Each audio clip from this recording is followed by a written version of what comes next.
அடுத்த முறை மட்டன் வாங்கினா கண்டிப்பாக இப்படி ஒரு முறை செஞ்சு பாருங்கள். Welcome to Kayu's kitchen. இன்றைக்கி நம்ம சேனலில் மட்டன் சுக்கா செய்யலாம் வாங்க. இந்த மட்டன் சுக்கா வந்து நம்ம செட்டிநாடு ஸ்டைலில் செய்ய போகிறோம். ஈஸியாக செய்யலாங்க. மசாலாலாம் வறுத்துட்டு அரைச்சிட்டு செய்ய போகிறோம். சிம்பிளான ரெசிபி, ரொம்ப டேஸ்டியாக இருக்கும். ஸோ கண்டிப்பாக ஒரு முறை செஞ்சு பார்த்துட்டு உங்கள் ஃபீட்பேக் எனக்கு மறக்காமல் ஷேர் பண்ணுங்கள். இப்போ வாங்க எப்படி செய்யறது பார்க்கலாம். ஃபஸ்ட்டு வந்து ஒரு மசாலா அரைச்சிக்கலாம். ஒரு பேனில் 1 டேபிள் ஸ்பூன் அளவுக்கு மல்லி எடுத்துக்கலாம். இதோட 5லேருந்து 6 காஞ்ச மிளகாய் எடுத்துக்கோங்க. அடுத்ததாக வந்து 1/2 டேபிள் ஸ்பூன் அளவுக்கு மிளகு சேர்த்துக்கலாம். இப்போ இதில் வந்து 1/2 டீஸ்பூன் ஜீரகம், 1/4 டீஸ்பூன் சோம்பு சேர்த்துக்கலாம். அடுத்ததாக பார்த்திங்கன்னா இதில் வந்து ஒரே ஒரு ஏலக்காய். இப்போ இதில் வந்து 2 லவங்கம் சேர்த்துக்கலாம். இதோட சின்ன பீஸ் பட்டை சேர்த்துக்கோங்க. பாருங்கள், இந்த அளவுக்கு எடுத்துருக்கேன், உடச்சிட்டு சேர்த்துக்கோங்க. இப்போ இதெல்லாம் வந்து நல்லா வறுத்துக்கலாம். லோ ஃப்ளேம் வச்சுட்டு நல்லா வறுத்துக்கோங்க. மீடியம் ஃப்ளேம் வைக்காதீங்க, டக்குன்னு கரிஞ்சிரும். ஸோ லோ ஃப்ளேமில் வச்சுட்டு நல்லா வாசனை வர வரலையும் வறுத்துக்கலாம். பாருங்கள், நல்லா வாசனை வர ஆரம்பித்தாச்சு. இப்போ ஃப்ளேம் ஆஃப் பண்ணிவிட்டு நல்லா ஆறின பிறகு ஒரு பிளெண்டரில் மாற்றிட்டு இதை வந்து நல்லா ஸ்மூத்தாக கிரைண்ட் பண்ணிக்கலாம். பாருங்கள், அரைச்சிட்டு நம்மளோட மசாலா ரெடியாக இருக்குது. இது இப்போ இருக்கட்டும்.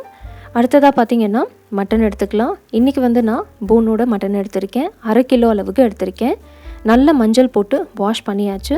வாஷ் பண்ண பிறகு இதில் வந்து ஒரு 1/4 டீஸ்பூன் அளவுக்கு மஞ்சள் சேர்த்துக்கலாம். இப்போ இதில் 1/2 டீஸ்பூன் மிளகாய்த்தூள் சேர்த்துட்டு கொஞ்சமாக உப்பு சேர்த்துக்கலாம். உப்பு வந்து நான் 1/2 டீஸ்பூன் அளவுக்கு சேர்த்துருக்கேன். அடுத்ததாக இதில் 1 டீஸ்பூன் அளவுக்கு இஞ்சி பூண்டு பேஸ்ட்டு சேர்த்துட்டு 1/2 கப் அளவுக்கு தண்ணி சேர்த்துக்கலாம். தண்ணி வந்து அதிகமாக சேர்க்காதீங்க, 1/2 கப் அளவுக்கு தண்ணி சரியாக இருக்கும். ஒரு முறை நல்லா மிக்ஸ் பண்ணிக்கலாம். நல்லா மிக்ஸ் பண்ணிவிட்டு இதை வந்து நம்ம கவர் பண்ணிவிட்டு 5லேருந்து 6 விசிலுக்கு வேக வைக்க போகிறோம். நான் வந்து 6 விசில் வைக்க போகிறேன். நீங்கள் நார்மலாக எவ்வளோ விசில் வைப்பீங்களோ அதே போல் வச்சுக்கோங்க. இப்போ இது வந்து 6 விசில் வரட்டும். அதுக்கப்புறம் நான் ஓப்பன் பண்ணி காமிக்கிறேன். ப்ரெஷர் நல்லா ரிலீஸ் ஆன பிறகு தான் ஓப்பன் பண்ணணும். இப்போ 6 விசில் வந்தாச்சு. ப்ரெஷரும் நல்லா ரிலீஸ் ஆகிடுச்சு. பாருங்கள், நல்லா சாஃப்டாக வெந்திருக்கு. இதே போல் நல்லா சாஃப்டாக வெந்த பிறகு தனியாக எடுத்து வச்சுக்கலாம். இப்போ ஒரு பேனில் 2 டேபிள் ஸ்பூன் அளவுக்கு எண்ணெய் சேர்த்துக்கலாம். நான் இன்றைக்கி கடலை எண்ணெய் சேர்த்துருக்கேன். எண்ணெய் சூடான பிறகு வெங்காயம் சேர்த்துக்கலாம்.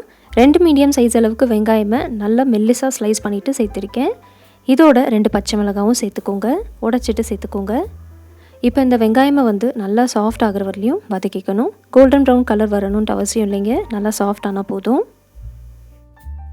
பாருங்கள், வெங்காயம் வந்து இந்த அளவுக்கு சாஃப்ட் ஆன பிறகு இதில் வந்து 1 டீஸ்பூன் அளவுக்கு இஞ்சி பூண்டு பேஸ்ட்டு சேர்த்துட்டு திருப்பி வந்து 1 நிமிஷத்துக்கு நல்லா வதக்கிக்கலாம். இஞ்சி பூண்டு பேஸ்ட்டோட பச்சை வாசனை போகணும்.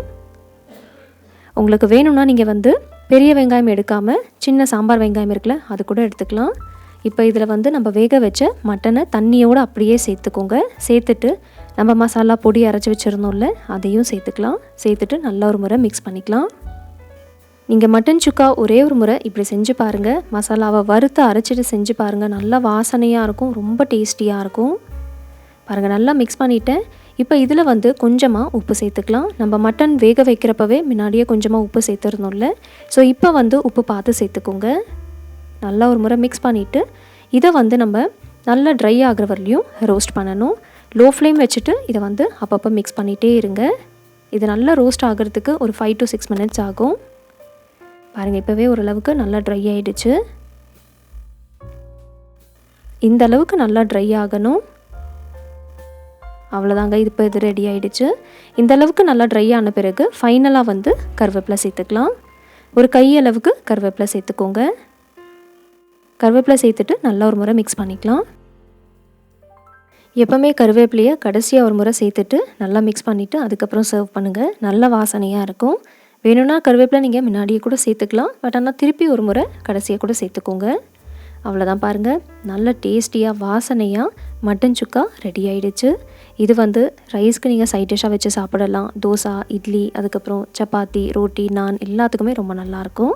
கண்டிப்பாக ட்ரை பண்ணுங்கள். அதுக்கப்புறம் உங்கள் ஃபீட்பேக் எனக்கு ஷேர் பண்ணுங்கள். நாளைக்கு இதே போல் ஒரு இன்ட்ரெஸ்டிங்கான வீடியோவில் நம்ம மீட் பண்ணலாம்.